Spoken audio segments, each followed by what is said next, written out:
Hi friends! இன்னைக்கு அயோத்தியில ராமர் சுவாமி பிராண பிரதிஷ்டை நடந்தது. ஸோ, நம்மளுக்கு அட்சதை குடுத்தாங்க இல்லையா? ஒரு கவர்ல.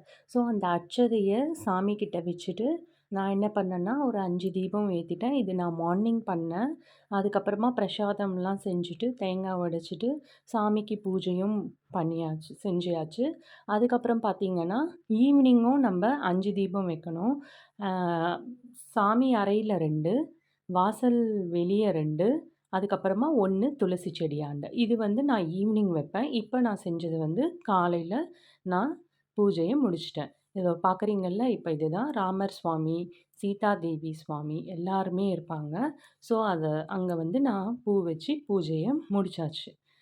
ஸோ, இந்த மாதிரி நம்ம செய்யலாம். அதே மாதிரி 108 தடவ நம்ம ஸ்ரீராம ஜெய ராம ஜெய ஜெய ராமா அப்படின்னு சொல்லிட்டு நம்ம 108 டைம்ஸ் சாமிக்கு முன்னாடி நம்ம சொன்னோம்னா நல்லதுன்னு சொன்னாங்க. ஸோ, அதையும் நான் சொல்லி முடிச்சுட்டேன். இதோ பாருங்க, ராமர் சுவாமி பிரதிஷ்டை நடந்து முடிஞ்சிச்சு. ஓகே. ஸோ ஃப்ரெண்ட்ஸ், ஈவினிங் டைம்ல திரும்பவும் நம்ம சாமி அறையில 2 தீபம் ஏத்தணும் இல்லையா? ஸோ, அதே மாதிரி நான் 2 தீபமும் ஏத்திட்டேன். அதுக்கப்புறமா பார்த்தீங்கன்னா, வெளிய வாசலுக்கு வெளிய 2 தீபம் ஏத்தணும். ஸோ, அங்கேயும் நம்பலாம் கோலம் போட்டுட்டு, நல்லா நீட்டா பெருக்கி கோலம் போட்டுட்டு, அங்கேயும் 2 தீபம் ஏத்தியாச்சு. அதுக்கப்புறமா பார்த்தீங்கன்னா, துளசி செடி இருக்கு இல்லையா? அங்கேயும் நம்ம 1 தீபம் ஏத்தணும். ஸோ, நான் என்ன பண்ணேன்னா, அங்கேயும் 1 தீபம் ஏத்திட்டேன்.